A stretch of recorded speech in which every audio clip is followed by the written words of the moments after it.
Welcome back my YouTube channel SK Jain associates. आज का जो हमारा टॉपिक है वो टॉपिक है, क्या कोई व्यक्ति शादी के लिए वादा कर लेता है और शादी नहीं करता है तो वो अपराध के श्रेणी में आएगा?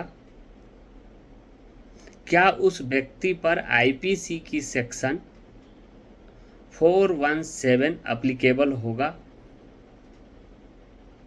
आज इसी टॉपिक पर बात करेंगे और इसके बारे में सुप्रीम कोर्ट ने क्या फैसला सुनाया, इससे आपको अवगत कराएंगे, क्योंकि इस तरह की कई घटनाएं हुई है और कई लोगों ने ये सवाल पूछा है।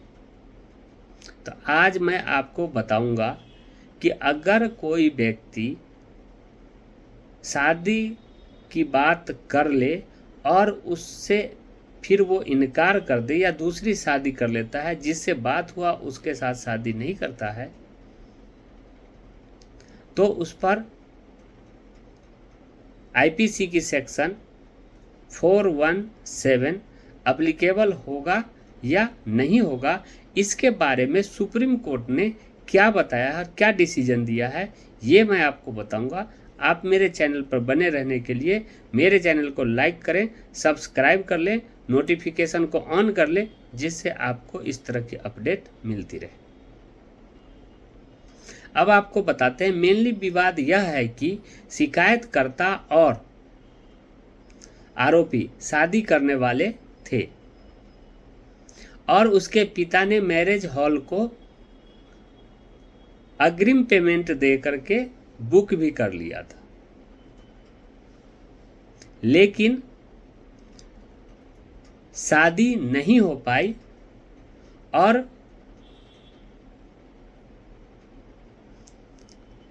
शिकायतकर्ता को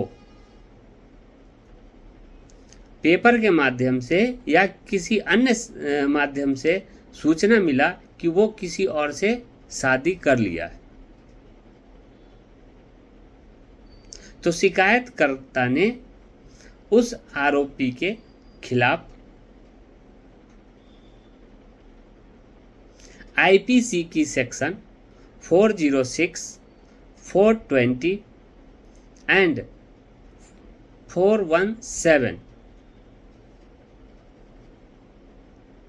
साथ में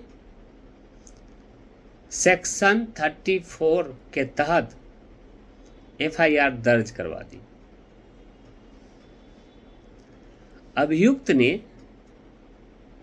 अभियुक्त ने सीआरपीसी की सेक्शन 482 के तहत एक आवेदन प्रस्तुत किया अपने शिकायत के अगेंस्ट में हाई कोर्ट में। हाई कोर्ट आवेदन को देख करके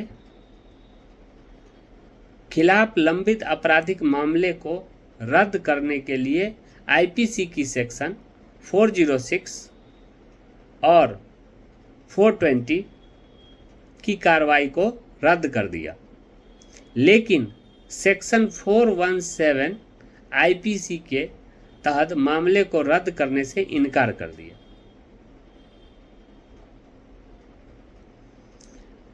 अभियुक्त जिसके खिलाफ शिकायत हुआ था, वो व्यक्ति सीआरपीसी की सेक्शन 482 के तहत एक आवेदन प्रस्तुत किया हाई कोर्ट में, जो कि शिकायतकर्ता ने उसके ऊपर एफआईआर किया था आईपीसी की सेक्शन 406, 420 और 417।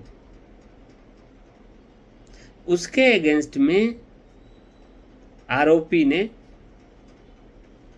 अभियुक्त ने सीआरपीसी की सेक्शन 482 के तहत आवेदन प्रस्तुत किया हाई कोर्ट में, और हाई कोर्ट ने आईपीसी की सेक्शन 406 और 420 के तहत कार्रवाई को रद्द कर दिया, उसे खारिज कर दिया, लेकिन आईपीसी की सेक्शन 417 को रद्द करने से इनकार कर दिया।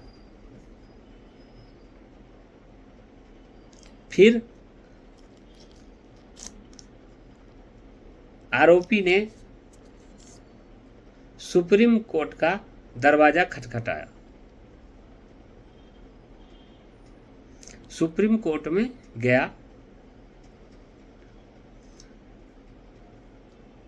और हाई कोर्ट के फैसले को सुप्रीम कोर्ट ने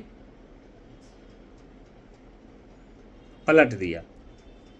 सुप्रीम कोर्ट ने पाया कि आरोपी का शुरू से ही शिकायतकर्ता तथा उसके पिता को धोखाधड़ी या बेईमानी से धोखा देने का कोई इरादा नहीं था। सुप्रीम कोर्ट ने कहा, बुक किए गए मैरिज हॉल में आरोपी द्वारा शादी न करना भारतीय दंड संहिता आईपीसी की सेक्शन 417 के तहत दंडनीय धोखाधड़ी का अपराध नहीं है। आगे सुप्रीम कोर्ट ने कहा कि हम यह नहीं देखते कि वर्तमान अपीलकर्ता के खिलाफ आईपीसी की सेक्शन 417 के तहत भी अपराध कैसे बनता है।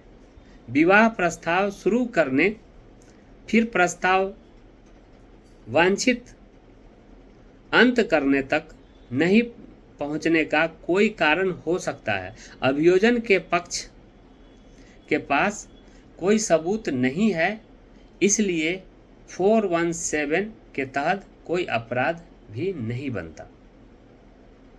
मतलब सुप्रीम कोर्ट ने कहा कि कोई कारण हो सकता है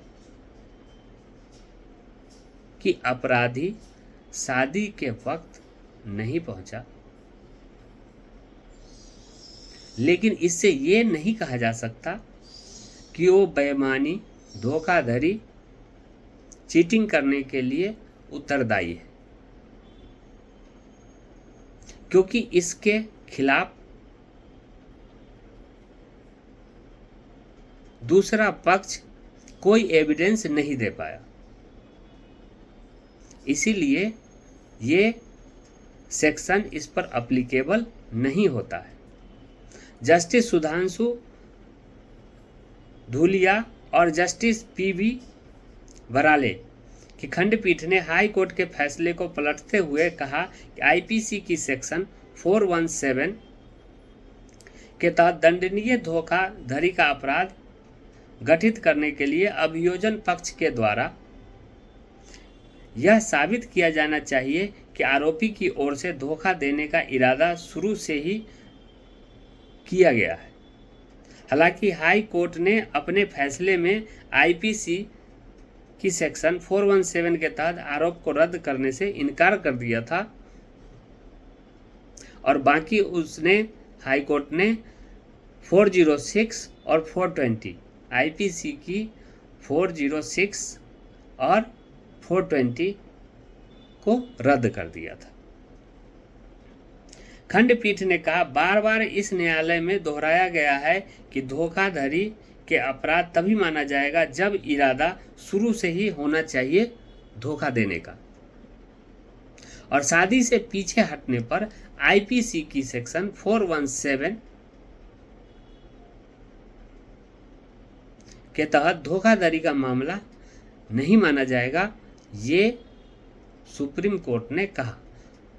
साथ में कहा, ऐसे मामले में धोखाधड़ी का अपराध साबित करने के लिए अभियोजन पक्ष के पास विश्वसनीय और भरोसेमंद सबूत होने चाहिए। हालांकि अभियोजन पक्ष के द्वारा आईपीसी की सेक्शन 417 के तहत अपराध को साबित करने के लिए ऐसा कोई सबूत पेश नहीं किए जाने के बाद अदालत ने कहा कि सेक्शन 417 के तहत अपराध नहीं बनता। नतीजतन आईपीसी की सेक्शन 417 के तहत आपराधिक कार्रवाई रद्द की जाती है। ये सुप्रीम कोर्ट ने डिसीजन दिया। इससे ये पता होता है कि अगर शादी के लिए आपने कमिटमेंट किया है और आप शादी नहीं कर पाते तो आप पर 417 की जो सेक्शन है वो एप्लीकेबल नहीं होता है। ये एप्लीकेबल तभी होगा जब आप स्टार्टिंग पीरियड से आपका मोटिव होगा फ्रॉड करने का, ठगने का, धोखा देने का, और ये लास्ट तक ऐसा मोटिव कंप्लीट होता है, तब ये अप्लीकेबल होगा। लेकिन इसके लिए आपको एविडेंस प्रोवाइड करने होंगे। इसीलिए अगर शादी से पीछे हटा जाता है तो उस पर ये आपराधिक मामला 417 अप्लीकेबल नहीं होगा। Okay, thank you. आप मेरे चैनल को लाइक कर लें, सब्सक्राइब कर लें, नोटिफिकेशन को ऑन कर लें, जिससे आपको अपडेट मिलती रहे।